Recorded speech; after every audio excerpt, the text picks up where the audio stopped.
Hello and welcome to the talkSPORT Goals preview show brought to you by Final One Standing is new from William Hill, 18 plus, gambleaware.org. I'm Sam Ellard, and alongside me to preview all of the Premier League games this weekend. The return of the Premier League is Lee Phelps from William Hill. Hi Lee, how are you? You ready to go once again? Absolutely, yeah. It's been a decent international break, to be fair, but can't wait to get this back underway. And less than 1% of players left in the original and the biggest Final One standing, that £500,000 jackpot. Don't know if it'll go this weekend, but we could be down to a very small number after this. Yeah, it's a fun international break, lots of good stories, but we're looking forward now to a good run of sort of 5 months of Premier League football until we stop again for the next international break. Lee, you know the drill. We go game by game. You're going to try and pick out some prices that you think could appeal to our punters watching this preview show. We start with Saturday, 12:30. It's a Premier League game, live radio commentary on talkSPORT. Burnley, Chelsea. Chelsea third in the table, winning 4 of their last 5 league games. Burnley 17, just outside the relegation zone on goal difference. Chelsea have won 8 of their 9 Premier League away games against Burnley. How about this for a stat, Lee? In the Premier League this season, Burnley have had the fewest shots, the lowest XG, lowest possession, faced the most shots, and have the highest XG against. So those stats not great for Burnley, not just this weekend, but in their bid to try and avoid the drop this weekend. How do you see the game going this weekend? Yeah, I think Burnley are 5-1, and justifiably so. The draw 16-5. Chelsea are 2-1 on to win this.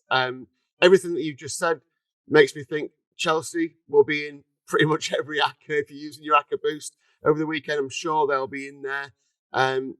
Look, I think they've got too much firepower. All the stats that you've just reeled off, I just don't think Burnley can cope with them. Even if they score, I don't think they score enough to keep Chelsea out. Esteban had another fantastic international break, scored in both of Brazil's games. That's 5 in 11 for his country now. 5 starts in that as well, by the way. Now, he's been used sparingly by Enzo Maresca, hasn't he? But Pedro Neto withdrew from the Portugal squad before the break. Now, that may have just been a precautionary measure and he may well play. But I wonder if he doesn't, does Esteban start? And if he does, then I'd be looking at him, and in my bet builder, I'd be looking at him to score or assist. And more bad news for Burnley as well is that Armando Broja was injured during the international break. Just can't see anything other than a Chelsea win here. And, you know, I could see Chelsea winning maybe 3-1. Burnley are 130 on, 3-10 to be relegated. Second favourites to be relegated. It's got to be an away win, hasn't it? Yeah, I think it's hard to look past Chelsea. And yeah, I think an away win here is something that I likely, maybe for me, a João Pedro goal. I know he's been a bit inconsistent for a goal this season, but I really like him as a player. And I think we're going to start to see the best from him. That's Saturday, 12:30. We've got 5 Saturday games at 3 o'clock, Lee. We're going to be watching them all together on talkSPORT Goals, live on talkSPORT's YouTube channel this weekend. Bournemouth, West Ham. Bournemouth just 1 win in their last 4. West Ham, back-to-back league wins. And Bournemouth are winless in their last 8 Premier League games against West Ham, with each of the last 4 ending level. If this game was a couple of weeks ago, we'd probably all say home win, Bournemouth.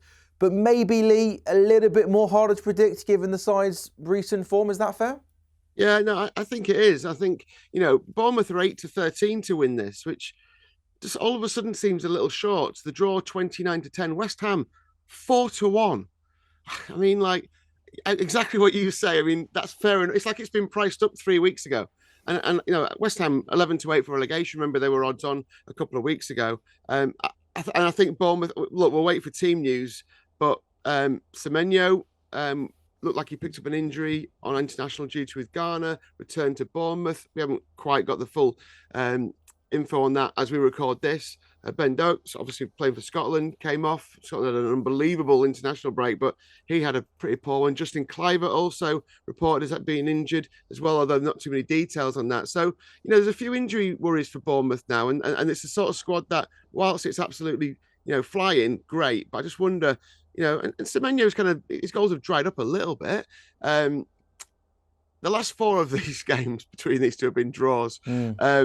Callum Wilson, remember this time before the last preview show that we did, we were talking about Callum Wilson scoring against Burnley. He obliged. That means he's got 18-13 against them, the team that he scored most goals against, apart from this fixture.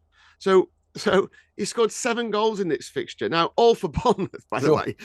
Now, obviously, he scored 12 goals in his career against his current club, West Ham, which is a bit weird. But he's 23 to 10 to score any time, 11 to 2 to score first. I like Callum Wilson. If you can't pick a result, I like Callum Wilson to score. But I do fancy the Hammers at the price, 4 to 1.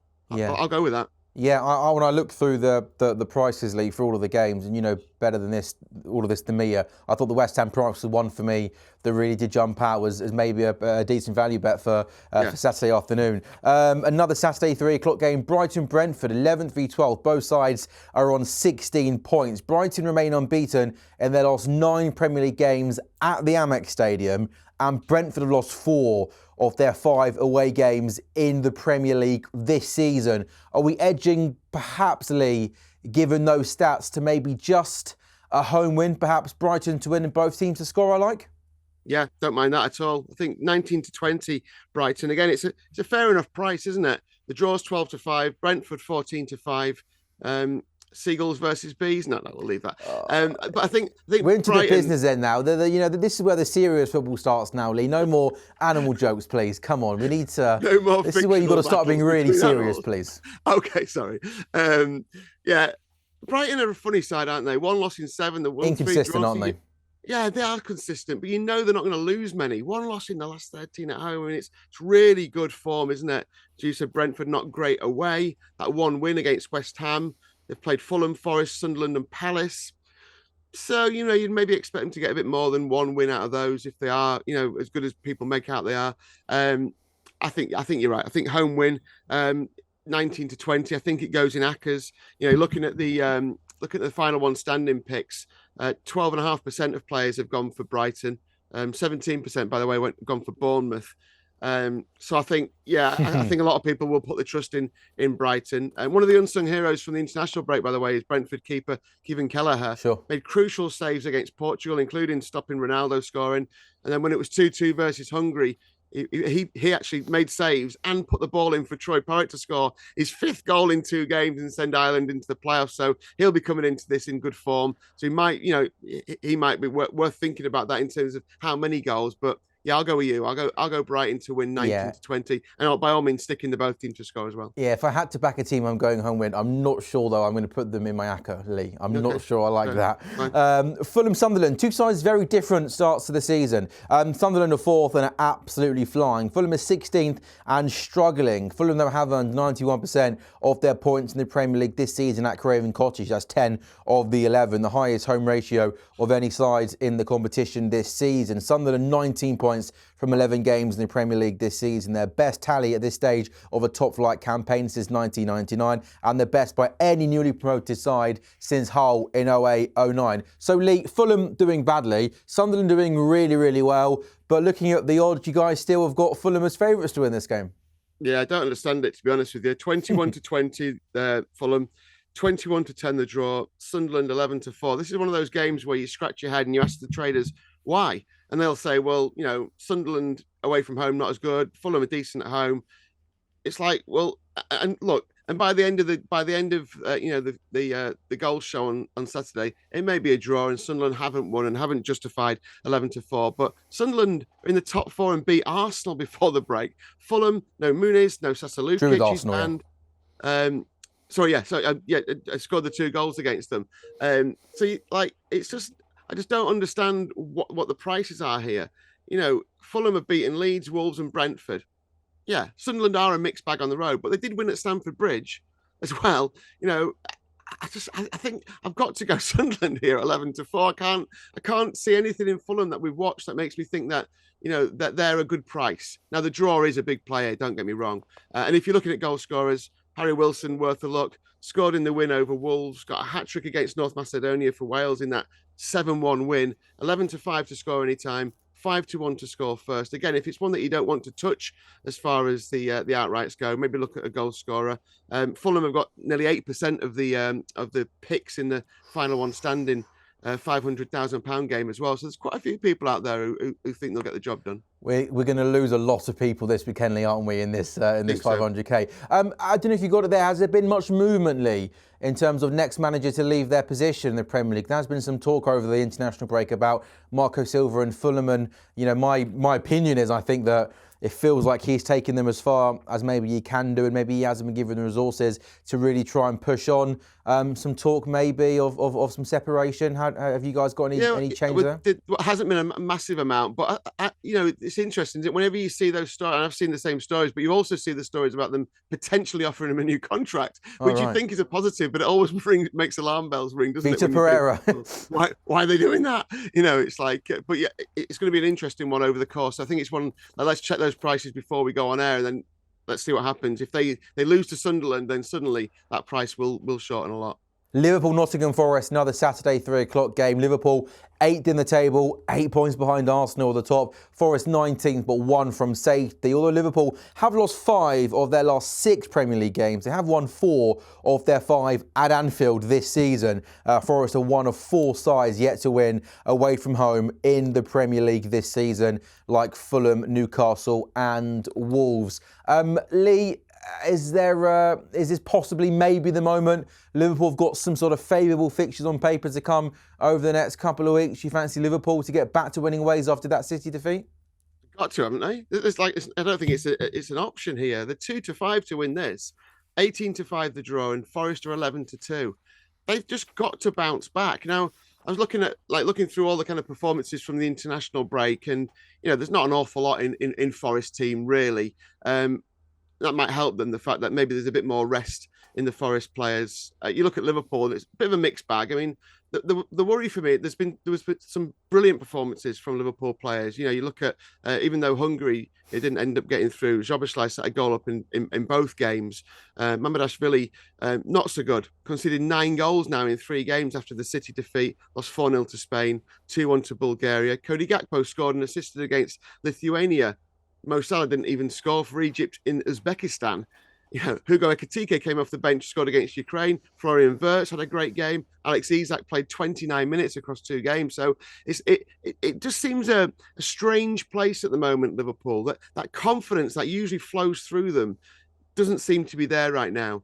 I'd be looking at making sure Gakpo's on the pitch, making sure Ekitike's on the pitch. Obviously, I don't think he's going to drop Salah, but there needs to be something soon to really get this season back on track, because the 9-1 for the title, a lot of people thinking that's done now. It's City or Arsenal. We're early in still. There's still a lot of football to be played, don't get me wrong. For me, I think they win this. I just don't know where the Forest goals come from to challenge Liverpool. And I think even if it's not through Isak or Salah, through Ekitike or Gakpo, they've got goals in them. I'd love to see Wirtz finally do something in the Premier League. Still no goals, still no assist. Yet for his country, obviously, he's assisting goals. I think he created something like 4 or 5 big chances in the game. Morgan Gibbs-White, always dangerous for Forest. Worth looking at for shots on target if you're doing a bet builder. Callum Hudson-Odoi scored the winner at Anfield last season, remember, when they won 1-0. But Dyche still hasn't seen his side score a goal in his 2 away games so far. So, look, I think if you're looking at a Liverpool win, I'd be looking at a bet builder and building goals around it. I just don't know where Forest get enough goals to trouble this Liverpool side. I know you're William Hill through and through, Lee, but that was another great audition to be a guest on Danny Kelly's Trangira Express. I mean, that knowledge there across all European qualifiers, absolutely phenomenal. We're 5 games down in our Premier League weekend preview. This is the talkSPORT Goals preview show brought to you by William Hill and Final One Standing 18+, at gambleaware.org.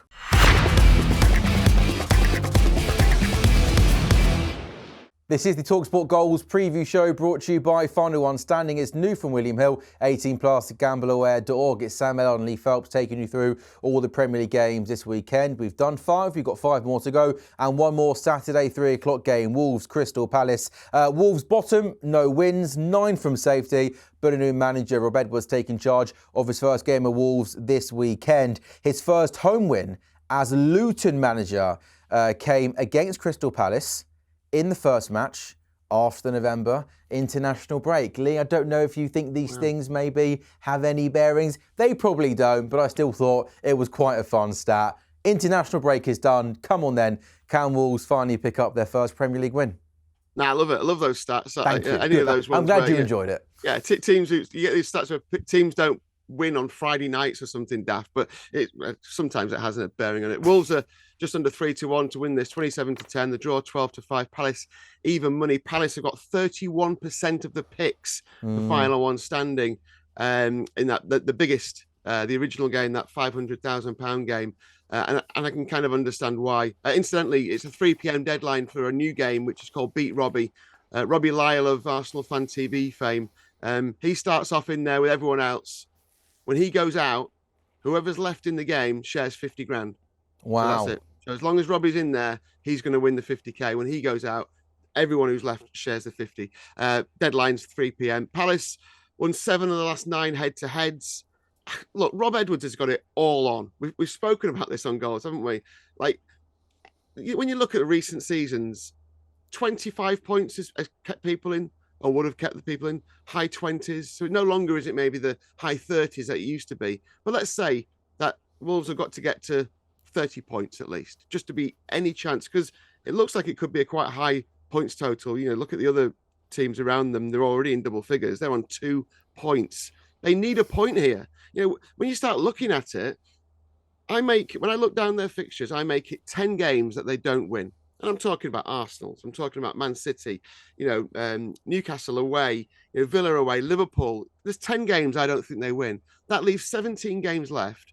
If they win 6 and draw 11 of them, that gives them 31 points. They need to start getting points. And this is a game where you'd look at it on the face of it, as decent as Palace are, they have to get a point here.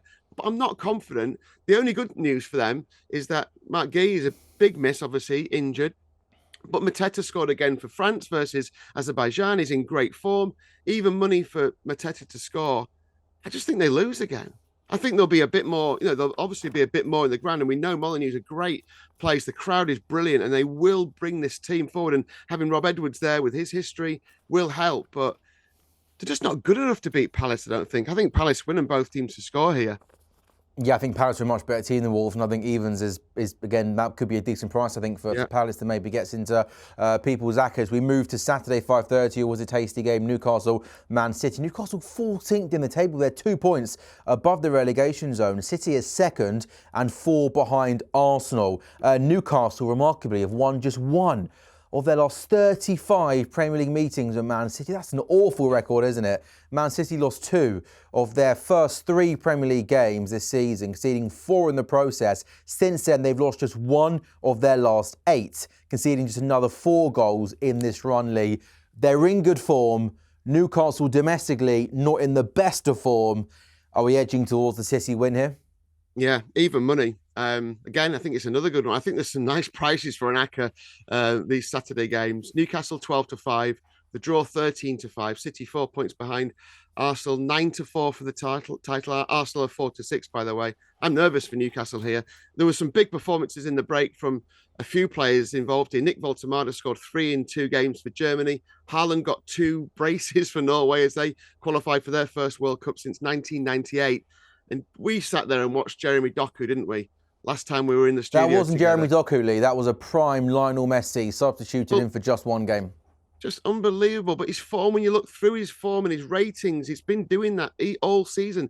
He created 8 chances in Belgium's 1-1 draw with Kazakhstan. None of them converted by his teammates. In the game against Liechtenstein, and I know it's Liechtenstein, by the way, he scored 2 first-half goals and assisted a goal in the second half, bursting through midfield. He accumulated 13 successful take-ons, 10 chances created, 8 fouls won over his 2 games for Belgium, 5-2 for an assist here, 17-5 to score. That's just obviously over 3-1. I think Newcastle are up against it. I know they're good at home, but the record against Man City is terrible. Eddie Howe is winless in 18 Premier League meetings with City as well. Lost 16. That's the most a manager has faced an opponent in the competition without ever winning a game. Wow. Tonali's a doubt, Nick Pope, Anthony Gordon, Joe Linton, Dan Burns suspended. City, even money. We go to Sunday, 2 o'clock, Leeds, Aston Villa. What prices jump out at you here, Lee? Draw. We always do this, don't we? Draw 11 to 5. No, I'm edging towards the away win here, I think. Yeah, I understand why. I mean, Villa, they've only won once away from home, and I know they were in a bit of a funk earlier on in the season, and they are starting to come back into kind of a bit of form. Leeds have only lost once at home this season, so as kind of ordinary as they've been at times, they're not that easy to beat. I understand why Villa does look like the right price here, given that they are a better side than Leeds. There's just something about the draw. There's been a few cards in this one recently, by the way. A couple of the games, I mean, they haven't played since Leeds were back less than the Premier League in 22. But, 8 cards in those games. Don't know why. I'm not sure why, but there was a sending off as well. And so maybe this could be a bit spicy. I'm going to stick with the draw. I understand why Villa look a good price, but I'm just going to stick with the draw. What price are Villa, Lee? Villa 11 to 8, which again looks decent. I wouldn't put anyone off going for that.